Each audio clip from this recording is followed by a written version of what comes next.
Hello students, once again welcomes you enjoy chemistry with Dharmesh sir.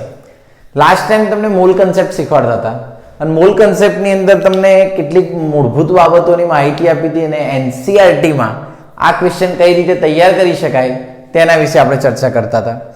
તમને એવું સમજાવ્યું કે કોઈ પણ એક મૂળ પદાર્થ હોય, આ એક મૂળ પદાર્થની અંદર વજન હંમેશા તેના આણ્વીય દળ જેટલું હોય, કદ હંમેશા 22.4 લિટર હોય અને અણુઓની સંખ્યા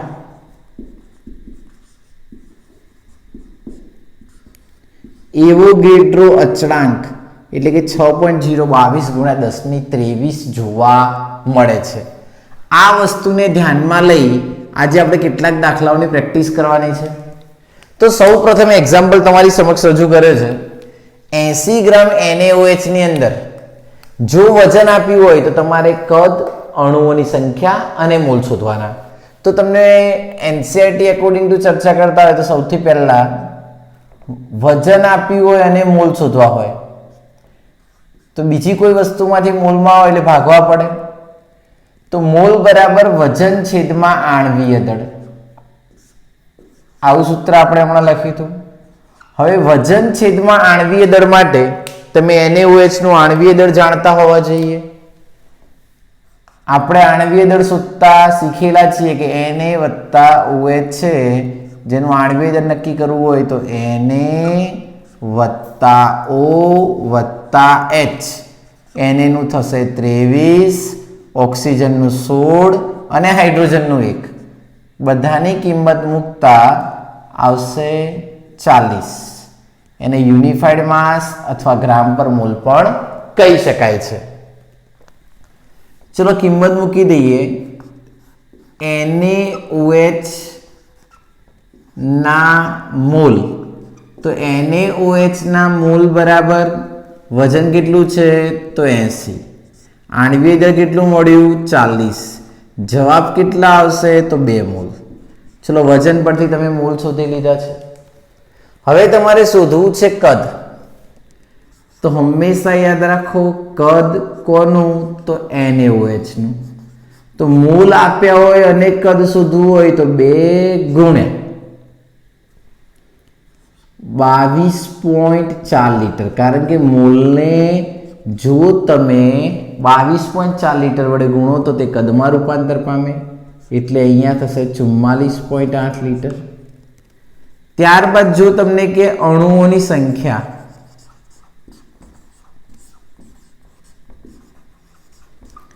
અણુઓની સંખ્યા માટે યાદ રાખવાનું મોલ ગુણ્યા એવોગેડ્રો આંક.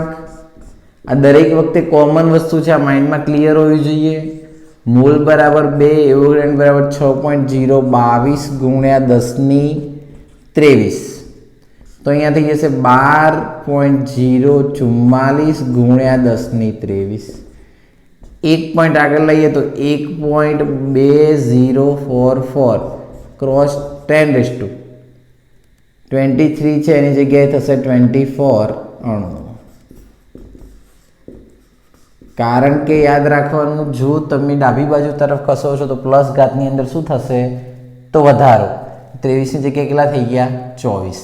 તો આ રીતે તમને વજન આપ્યું હતું, એના પરથી તમે મોલ, કદ અને અણુઓની સંખ્યા શોધી શક્યા. હવે બીજો કોઈ એક્ઝામ્પલ એવો લઈએ કે જેની અંદર આની અંદર ટ્વિસ્ટ થતું હોય. તો સપોઝ આપણને આપ્યું છે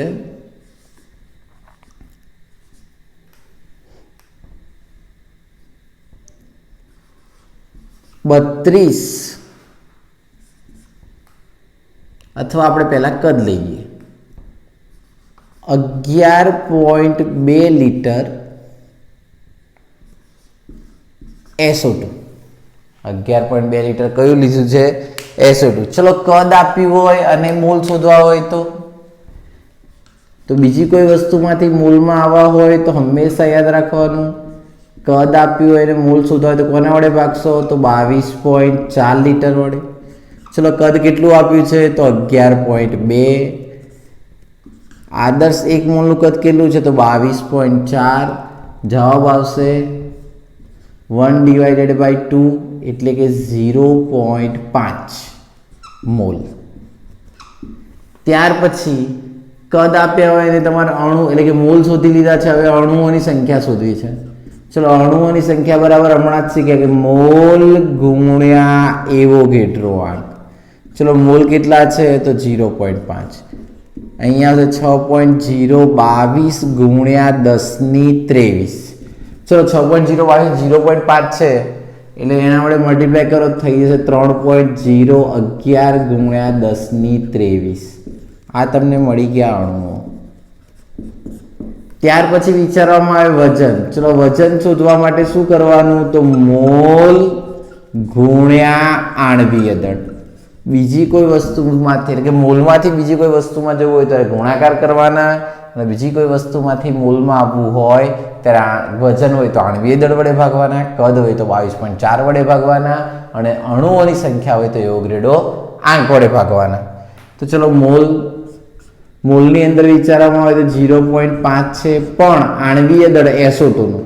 ચલો SO2 નું આણ્વીય દળ નક્કી કરીએ તો સલ્ફરનું થાય 32 અને ઓક્સિજનનું થાય 16.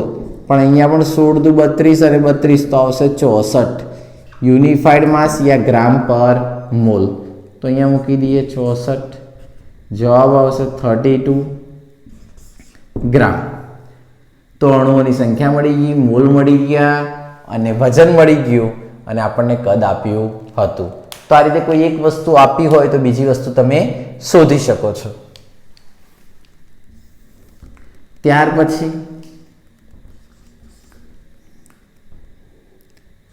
3.011 ગુણ્યા 10^23 અણુઓ ધરાવતા સોડિયમ આયન 3.011 ગુણ્યા 10^23 અણુ ધરાવતા સોડિયમ આયન ની અંદર મોલ, વજન અને કદ શોધો. ચલો હવે એની અંદર સૌથી પહેલા વસ્તુ અણુઓ આપ્યા છે. મોલ શોધવા હોય તો કઈ રીતે શોધશો તો અણુઓ ભાગ્યા શું થશે તો એવોગેડ્રો અચળાંક. આપણને ફિક્સ જ છે કે અણુઓ હોય તો એવોગેડ્રો, કદ હોય તો 22.4, વજન હોય તો આણ્વીય દળ. તો ચલો અહીંયા અણુઓ વિચારવામાં આવે તો કેટલા આવશે તો 3.011 ગુણ્યા 10^23 ભાગ્યા 6.022 ગુણ્યા 10^23. 10^23 ગયા અહીંયા આવશે 2 તો 1/0 એટલે કે 2. તો અહીંયા પણ આન્સર આવશે 0.5. આપણે અહીંયા અત્યારે એવી જ વેલ્યુ લઈએ છીએ કે જે વિધાઉટ કેલ્સી ગણી શકાય. ત્યાર પછી વિચારવામાં આવે 0.5 મોલ મળી ગયા. ચલો હવે શોધવું છે વજન. વજન બરાબર સૂત્ર શું હતું તો મોલ ગુણ્યા આણ્વીય દળ. ચલો મોલ કેટલા આપ્યા છે તો 0.5 ગુણ્યા સોડિયમ આયનનું આણ્વીય દળ કેટલું થાય તો પરમાણુ ક્રમાંક 11 તો 11 તો 22 ને 23 એકી સંખ્યા માટે તો થઈ જશે 23. તો 23 ગુણ્યા 0.5 તો 23 ગુણ્યા 0.5 કરો એટલે તમારે આવશે 11.5 ગ્રામ. ત્યાર પછી કદ શોધવું છે તો કદ બરાબર મોલ ગુણ્યા 22.4 લીટર. તો મોલ છે 0.5 અને 22.4 લીટર તો અહીંયા આવશે 11.2 લીટર. વિદ્યાર્થી મિત્રો અહીંયા આપણે એકદમ ઇઝી માત્ર મેથડ સમજવાની છે. બાકી આવા એક્ઝામ કોમ્પ્યુટર લેવલે પૂછવાની શક્યતા બહુ ઓછી છે અને આવે તો એને નસીબ કહેવાય. પરંતુ આપણને કન્સેપ્ટ હું ક્લિયર કરાવડાવું છું કે જ્યારે વજન આપ્યું હોય તેના આધારે કદ કેવી રીતે શોધી શકાય, કદ આપ્યું હોય તો મોલ, વજન અને અણુઓ કેવી રીતે શોધી શકાય. તો એક વસ્તુ આપી છે અને બીજી વસ્તુમાં કન્વર્ઝેશન કરવું છે જે લાસ્ટ લેક્ચરમાં તમને ટેબલ સ્વરૂપે રજૂ કર્યું હતું એની અંદર કન્વર્ઝેશન કઈ રીતે કરી શકાય તેના વિશે આપણે ચર્ચા કરીએ છીએ. હજુ આપણા બીજા એક્ઝામ્પલો વિશે પણ શીખો. વિદ્યાર્થી મિત્રો હવે થોડું ટ્વિસ્ટ કરી અને બીજો એક્ઝામ્પલ લઈએ. સપોઝ તમને અહીંયા કહેવામાં આવે કે એક્ઝામ્પલ નંબર 1 જેની અંદર તમને કીધું હોય કે 36 ગ્રામ H2O 36 ગ્રામ H2O માં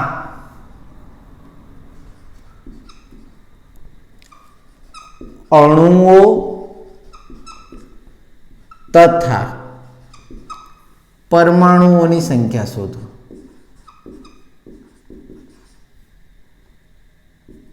અને કુલ પરમાણુની સંખ્યા શોધો.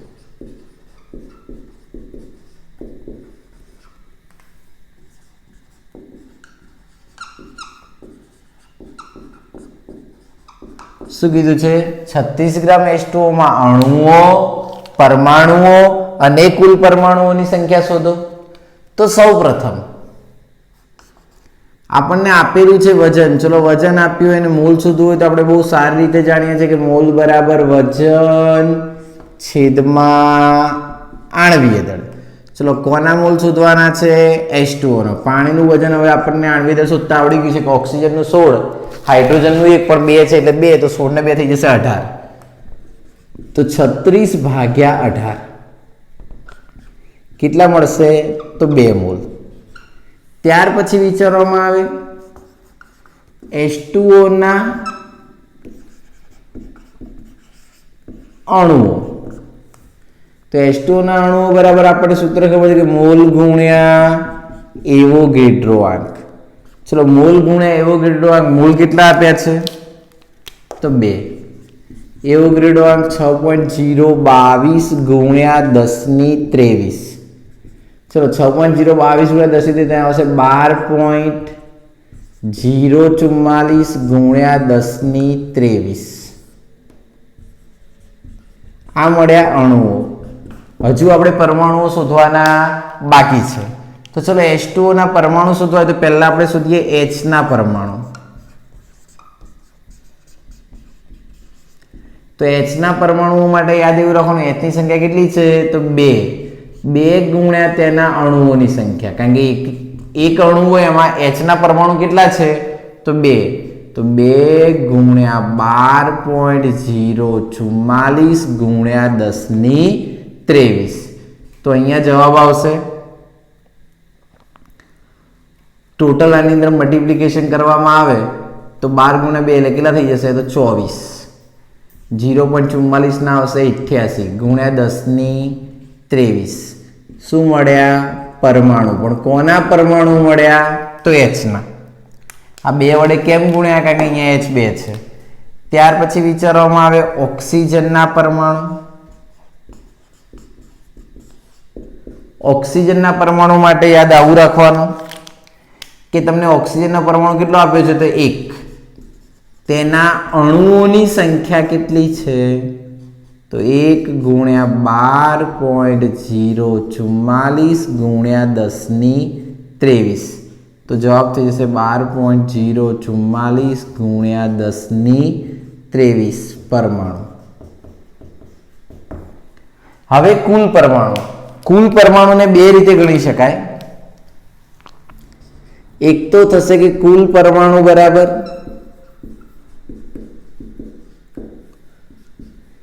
H ના પરમાણુ, એટલે કે 2H ના પરમાણુ વત્તા O ના પરમાણુ, અને જવાબ લાવવાનો.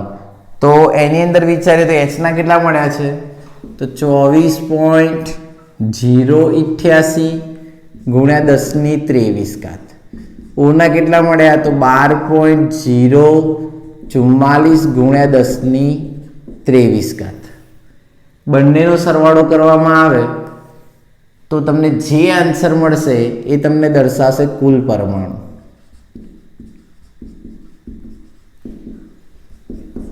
અથવા કોઈ સ્ટુડન્ટ એવું છે કે જેઓ સેપરેટ ગણવાના નથી કીધા અને ડાયરેક્ટ કુલ ગણવાના કીધા છે, તો H2O ના કુલ પરમાણુ બરાબર H2O ના કુલ પરમાણુ બરાબર અથવા પરમાણુઓ બરાબર કેટલા પરમાણુ છે? તો H ના 2 અને O ના 1, તો 3 ગુણ્યા તેના અણુઓની સંખ્યા કેટલી છે? તો 12.044 ગુણ્યા 1023. ટોટલ જે મળે એ તમને મળશે પરમાણુ. તો આ રીતે કોઈ એક પરમાણુની વસ્તુ આપી હોય તો તમે બીજા પરમાણુની શોધવી હોય તો શોધી શકો છો. હવે હું કેટલાક સેલ્ફ માટે ઘરેથી આપું છું, જેની અંદર તમારે અણુ, પરમાણુઓ, કુલ પરમાણુઓ તથા કદ, વજન અને જે આપ્યું છે એના સિવાયની 3 રાશિ શોધવાની છે. તો એની અંદર સૌ પ્રથમ આપીએ કે 73 ગ્રામ HCl, બીજું 48.8 લીટર O2 એટલે કે ડાયઓક્સિજન, ત્રીજું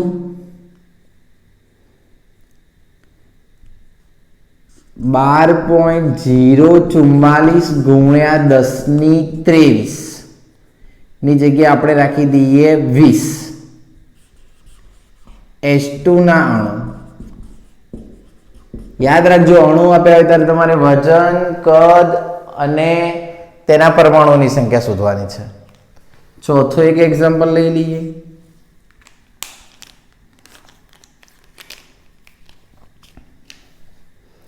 જેની અંદર તમને આપ્યું હોય સપોઝ 5 મોલ C6H12O6 એટલે કે તેને કહેવાય છે ગ્લુકોઝ.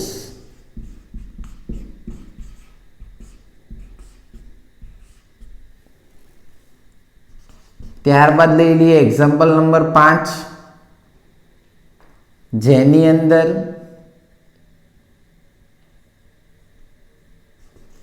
1 મોલ P4 માં અણુઓ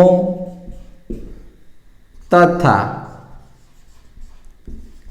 કુલ પરમાણુઓ શોધો.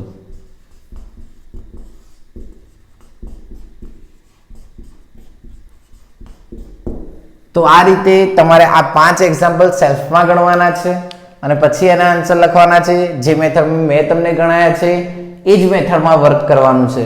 આ માત્ર એક શરૂઆત છે અને એની શરૂઆત કઈ રીતે કરાય, એટલે ફર્સ્ટ સ્ટેપ સ્ટાર્ટ કરે કે એક્ઝામ્પલને કઈ રીતે ગણતરીમાં લઈ શકાય. હજુ આપણે આવા 3-4 લેક્ચર લઈશું, પણ થિયરી કમ્પ્લીટ કર્યા પછી આના ઉપર વધુ ફોકસ કરીશું, કારણ કે મોલ કન્સેપ્ટ એ મોસ્ટ ટાઈમ બી ટોપિક છે અને એના ઘણા બધા એક્ઝામ્પલ્સ અલગ અલગ રીતે ટ્વિસ્ટ કરીને પૂછાય છે. આ 0 લેવલના એક્ઝામ્પલ સ્ટાર્ટ કર્યા, આના પછી લેવલ 1, 2 અને 3 એવા અલગ અલગ પ્રકારના આપણે એક્ઝામ્પલ માટે ચર્ચા કરીશું. તો પહેલાં સૌ પ્રથમ આનો કન્સેપ્ટ બહુ સારી રીતે સમજ્યા પછી આના એક્ઝામ્પલ ગણવાનો ટ્રાય કરશો, અને સપોઝ કોઈ ડાઉટ છે અથવા નથી સમજાતું તો પર્સનલમાં અથવા તમે વોટ્સઅપ અથવા યુટ્યુબ ચેનલ પર કોમેન્ટ કરી અને કહી શકો છો. Thank you.